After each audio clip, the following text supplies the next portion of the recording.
So the first speaker is Ed Russell, and Ed is from the University of Kansas. And he was a student with John in the 1980s. I remember Ed as a student when I was a student here as well. And the title of his talk is Capitalism, Environment, and Technology. Ed?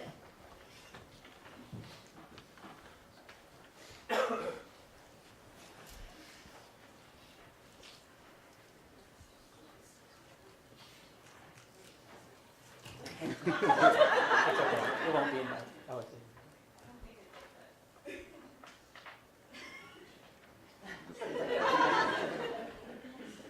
Good morning. I was trying to figure out why I was the first one on the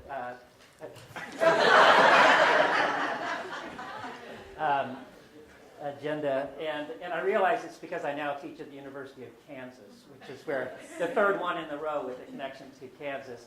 John Vandermeer's impact on the world has been both broad and deep. I'm here as a representative of the broad part of his career to describe ways in which my graduate career here at the University of Michigan as a student of John Vandermeer helped me migrate into another discipline, and yet continue to work at the intersection of biology and society. Today I want to begin by telling you a little bit about how I migrated from biology to history, and then tell you a little bit about a new project that I'm working on, just to give you a taste of the kind of thing that I do. So I came to Michigan because I was interested in sustainable agriculture. I didn't want to go to an agricultural school per se, because I wanted to learn about alternative methods, understand ecological theory in the hopes of applying it to agroecosystems. This was obviously the great place to work. I came to work with John, and also Beverly Rathie, who many in the room know well. We all miss her very much.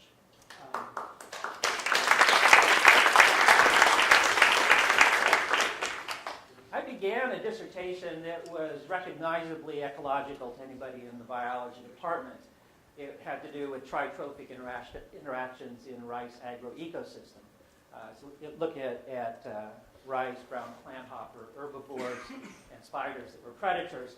But as I was researching that, I got interested in why we got on the pesticide treadmill in the first place. What were the roots of unsustainability?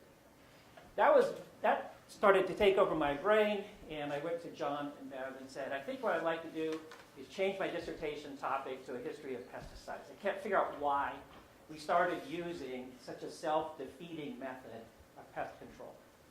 And as you can imagine, they said great. So I added 3 historians to my committee. Some of whom may be here. Jerry Linderman. Is Susan Wright here?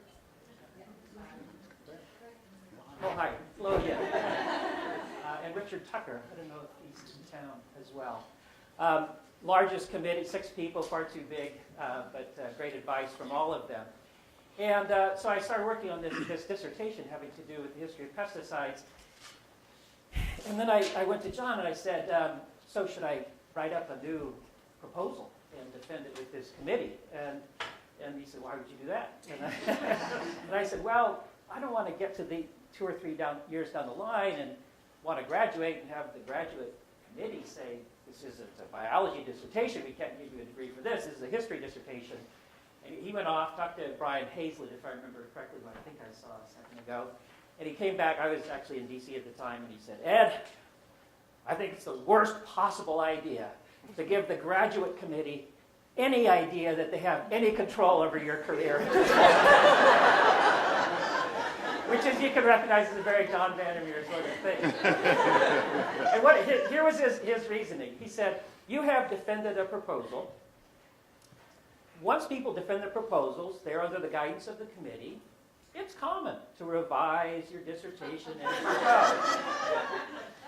So, your committee is guiding this revision of your dissertation. I don't think the word history appeared in my proposal. I doubt pesticides was in there either, but certainly it was in the broad area of agroecology. So that's how I migrated into history. And I found when I was at the dissertation stage this field I did not know existed, called environmental history, which is the branch of history that looks at the interaction between people and the rest of nature over time. And there's some other people, I saw John Soluri here and Angus Wright, who are important figures in that field. So that's the area I work in as my primary field.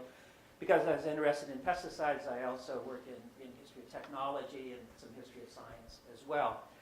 So my dissertation I ended up revising into a book called War and Nature. I ended up finding that war was a major driver of the development of pesticides, but also conversely, the development of pesticides was a driver of the development of chemical warfare and weapons of mass destruction. So that's what War and Nature was about. That got me interested more broadly in the environmental history of warfare. The second title there, Natural Enemy, Natural Ally, is a book I co-edited with Richard Tucker. It was the first collection of essays on the environmental history of warfare. After a decade studying weapons of mass destruction, I was getting depressed and decided I wanted to look at did I see Earl? Earl Warner? There, good. Earl was on my committee as well and deserves great thanks as well.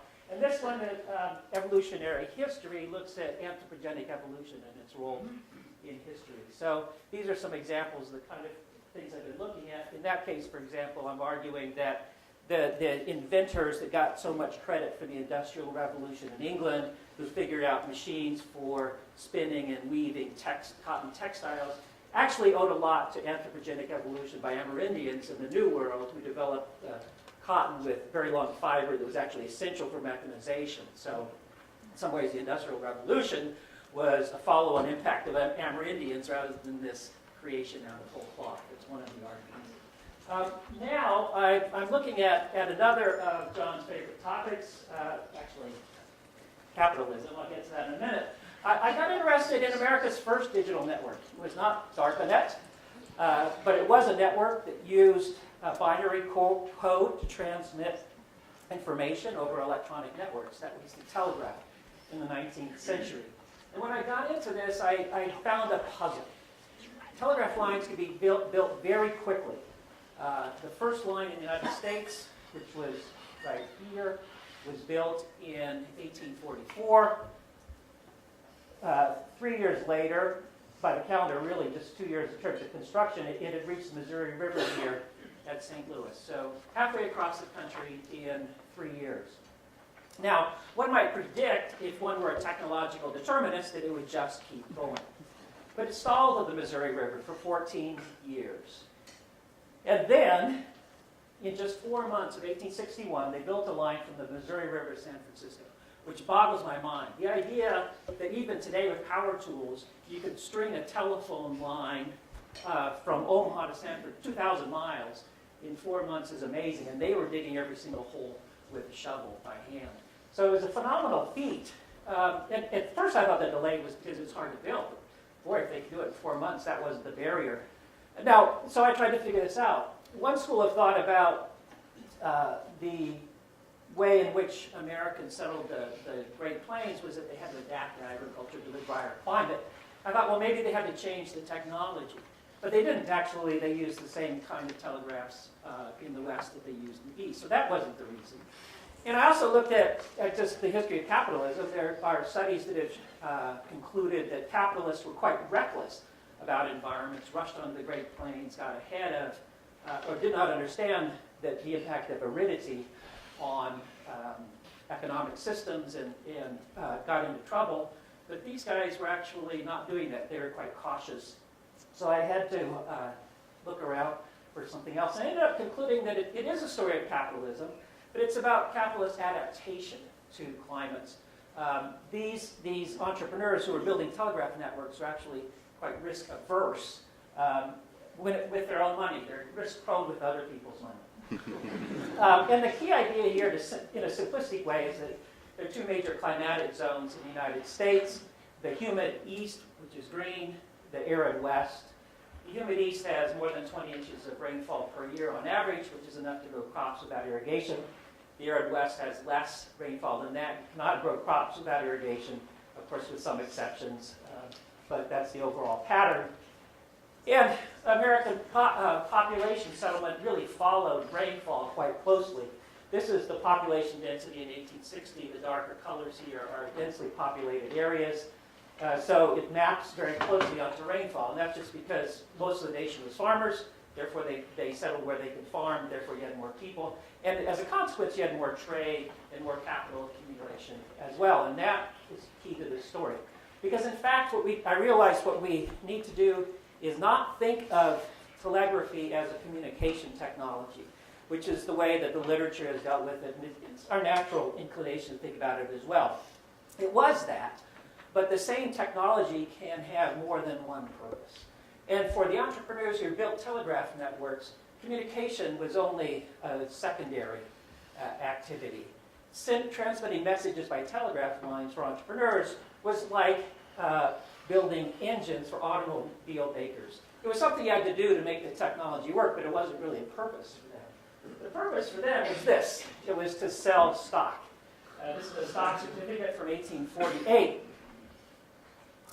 Telegraphs were machines for transferring capital from dispersed individuals who wanted telegraph service to a small number of entrepreneurs. What these entrepreneurs would do is they'd go to a town, they'd call a meeting of what they called capitalists. So this is an era when capitalists wore that title proudly.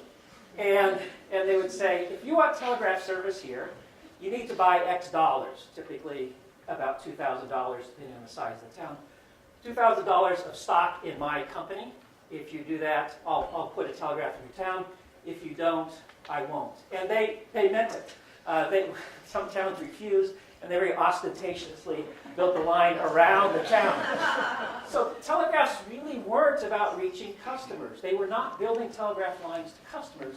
They were building telegraph lines to capitalists. The map of telegraph networks was really a map of where capitalists lived more than where customers lived. So it was a great financial model. They would sell this stock ahead of time.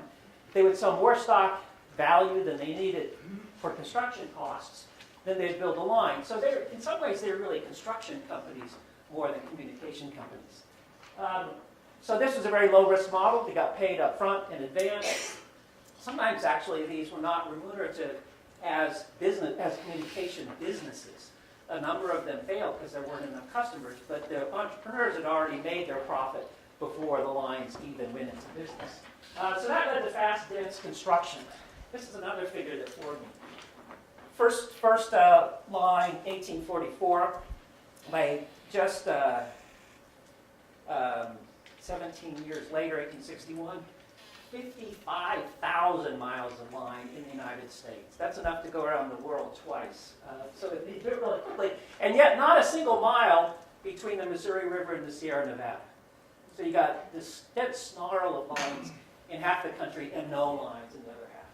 And so it took me a while to figure this out. And I concluded that the risk aversion of the entrepreneurs was the reason. They tried to get Congress to give them money to build it the way the railroads later did. But they couldn't convince Congress to do that. Congress said, well, I'll tell you what, we'll pay you a user fee after you get it built, which was quite sophisticated, I think. And so these entrepreneurs took a long time to figure out how to make money that way. And what they ended up doing is creating subsidiaries owned by the leaders of the companies to build a line between Omaha and San Francisco. They did it, and then the leaders of the company were the owners of this subsidiary.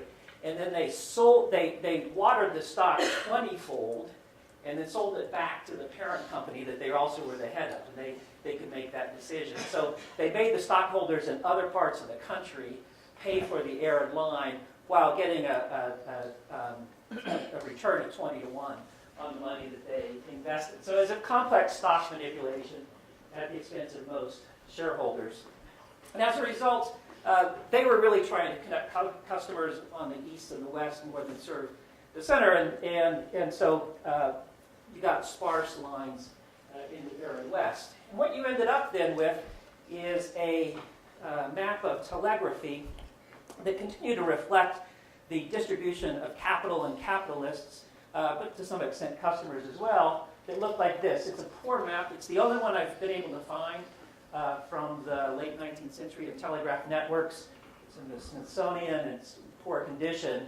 But the key idea is that there are dense networks right here, sparse networks here, lines running east-west, some dense networks here. So that's what it looked like. So this is really a map of the way in which capital flowed from towns to the hands of entrepreneurs.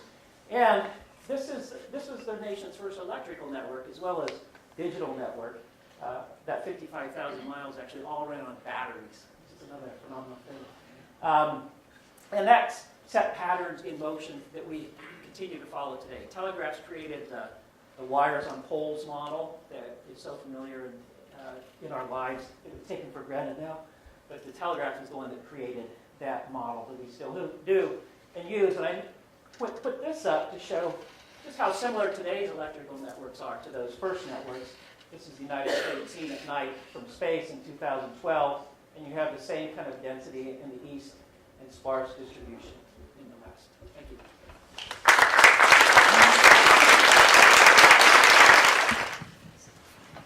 Hello. What effect did the Civil War have on the spread of telegraphy, especially in the West, given that 1861 was the year when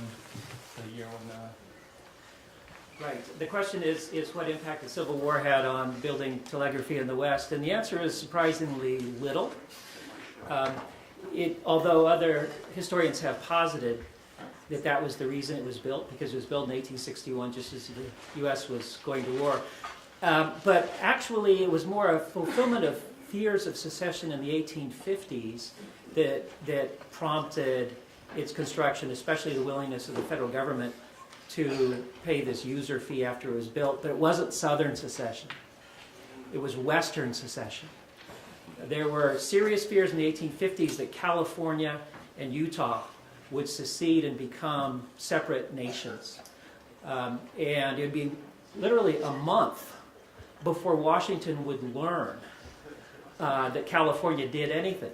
Because the fastest way for mail to go was from San Francisco to the Isthmus of Panama, on a horse across Panama, and then back on a ship up to Washington. So it's 4 weeks. So one of the major motives for the telegraph from the federal government's point of view was indeed to prevent secession, but it was Western secession, and then it just happened to be completed as Southern secession was breaking out. Any question for